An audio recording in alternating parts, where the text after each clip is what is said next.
হ্যাঁ নমস্কার বন্ধুরা, এগেন ওয়েলকাম আমাদের ইউটিউব চ্যানেলে। আশা করি তোমরা সকলেই ভালো আছো।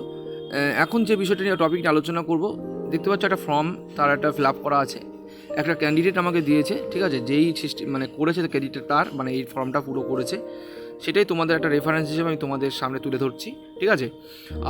ভিআর ফর্ম কীভাবে ফিল আপ করবে দেখো। প্রথমে যারা বলবো, যারা নতুন আছো চ্যানেলটি অবশ্যই সাবস্ক্রাইব করো। এরকম খবর চাকরির তোমাদের যতটা হেল্প লাগে সেটা আমি চেষ্টা করবো হেল্প করার, ঠিক আছে, আমার স্বার্থ অনুযায়ী, ঠিক আছে। এই দেখো, প্রথমে আছে ভেরিফিকেশনের রোল নাম্বার, ঠিক আছে, তোমাদের roll number, verification roll number. এখানে এটা তোমার ডিভির সময় যেরকম হয়েছিল সেম এরকমই একটা ফর্ম দিয়েছে। এখানে লেখা আছে পাসপোর্ট সাইজ ফটোগ্রাফ। এখানে একটা পাসপোর্ট সাইজ ছবি মেরে গেজেটেড অফিসার দিয়ে অ্যাটাস্টেড করে নিতে হবে, ঠিক আছে। এখানে ফটোটা দিলে হয়ে গেল। এখানে দেখো নাম লিখতে হবে, মানে তোমাদের বড় হাতে, ঠিক আছে, ব্লক লেটারে লিখতে হবে। যেমন হচ্ছে তোমার সারনেমটা আর নেম। এখানে বিশ্বাস, নেম হচ্ছে মিল্টন বিশ্বাস নাম, ঠিক আছে। তাহলে বিশ্বাসটা আগে যাবে, মিল্টন। যদি মিল্টন কুমার বিশ্বাস হতো তাহলে কিন্তু কুমার বিশ্বাস, এখানে কুমার বিশ্বাস হতো আর তারপরে মিল্টন হতো, এরকম same. Name of the post of the service applied for, ঠিক আছে।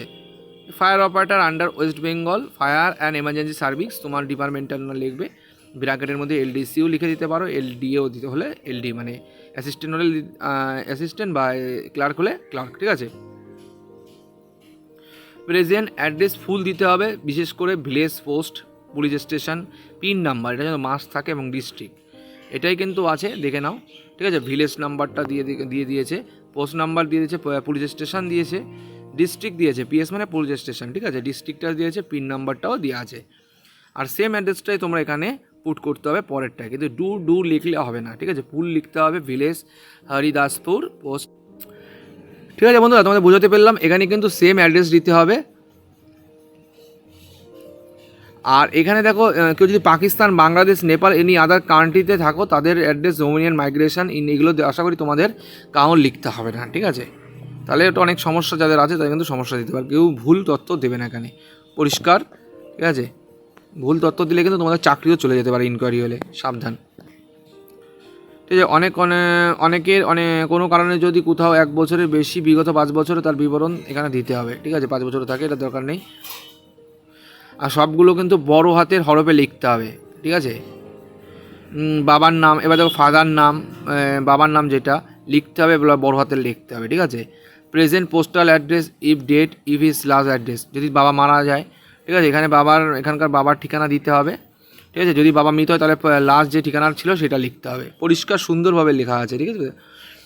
এবার পার্মানেন্ট হোম অ্যাড্রেস, যেখানে পার্মানেন্ট বাবা তার সম্পূর্ণ ঠিকানা দিতে হবে। প্রফেশন, বাবা যে কাজ করেন সেটা এখানে লিখতে হবে। If the service give designation আর অফিস অ্যাড্রেস, যদি বাবা যদি চাকরি করেন তাহলে তিনি কোন পদে চাকরি করেন সেটা লিখতে হবে।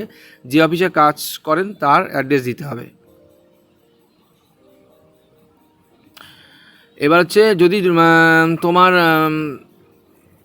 যদি প্রফেশন যদি না, মানে সার্ভিস, নো সার্ভিসও লিখতে পারো, মানে রিটায়ার কোন অফিসে করতো সেটাও দিতে পারো, এক্স অফিস চাকরি করতো যেটা ডি অফিসে, ঠিক আছে। ন্যাশনাল ইন্ডিয়ান, সকলের ইন্ডিয়ান হবে, ঠিক আছে। মাদার হচ্ছে মাদার তো ইন্ডিয়ানই হবে, মানে মানে মা যাদের ইন্ডিয়ান না, ঠিক আছে। আবার বাংলাদেশে সাপোজ বাংলাদেশে সেটা লিখতে যেও না, ঠিক, সমস্যা আসতে পারে, ঠিক আছে। ইন্ডিয়ানে দিয়ে অনেকে লিখে দিত, এরকম ভুল কিন্তু কেউ করো না, ঠিক আছে। হাজব্যান্ড কী থাকলে হাজব্যান্ড ইন্ডিয়ান কিনা, তাহলে মানে যাদের মেয়েরা আছো, ঠিক আছে। আর ছেলেদের ক্ষেত্রেও ইন্ডিয়ান কিনা বউ, ঠিক আছে, ইন্ডিয়ান দিতে হবে। এক্সাক্ট ডেট অফ বার্থ, মাধ্যমিকের অ্যাডমিট কার্ড অথবা বার্থ সার্টিফিকেটে লিখতে হবে। তোমরা অবশ্যই মাধ্যমিক সার্টিফিকেটটা শো করো এখানে, ঠিক আছে। প্রেজেন্ট এজ কত, এখন ডেট অফ বার্থ অনুযায়ী এখন বয়স কত লিখতে হবে, কত বয়স হচ্ছে তোমার সেটা লিখতে হবে। এজ অফ মাট্রিকুলেশন, মানে স্কুল ফাইনাল, মানে মাধ্যমিকের সময় বয়স কত ছিল সেটা লিখতে হবে। Place of birth, district, state which is situated, যে জায়গায় জন্মেছো বা হসপিটাল যেখানে অবস্থিত তার নাম, সেই জেলা বা রাজ্যের নাম, ঠিক আছে। District and state which belong, তুমি যে এখন যে জেলায় থাকো তার নাম বা রাজ্যের নাম, ঠিক আছে। এই ব্যাপারটা তোমরা খেয়াল রাখবে, ঠিক আছে। স্টেট ইউর রিলিজিয়ান, মানে তোমার ধর্মের নাম দিতে হবে, এটা জানো তোমরা। এসটি, ওবিসি, বিতে কাজ থাকলে সেটা লিখতে হবে, এবং সাথে কাস্ট সার্টিফিকেট একটা কপি দিতে হবে। ইয়েস যদি এসটি যার থাকে মানে যার যেটা আছে সেটা লিখতে হবে, না থাকলে শুধু নো লিখলেই হবে, ঠিক আছে। এখানে সাল ছাড়া সম্পূর্ণ ডেট লিখতে হবে যদি লিভিং থাকে, মানে name of the date of, মানে তুমি যবে পাস করেছো, ঠিক আছে।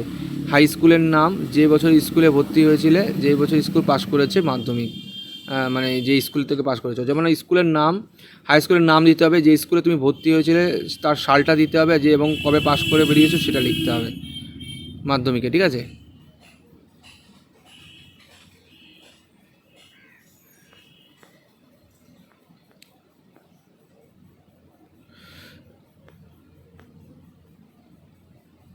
আর যদি কেউ চাকরি করে থাকো তার বিবরণ কিন্তু এটা লিখতে হবে, এই জায়গাটা দেখতে পাচ্ছ, ঠিক আছে।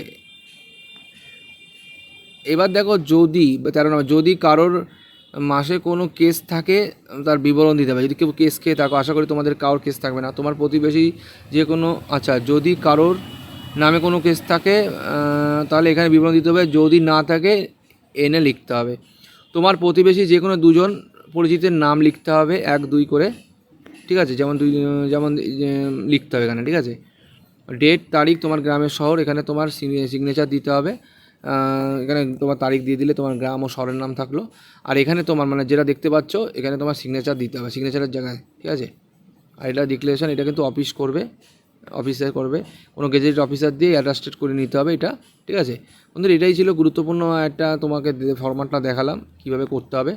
জানি না কতটা হেল্প করতে পারলাম। সকলেই ভালো থেকো, সুস্থ থেকো। জয় হিন্দ, জয় ভারত, বাই।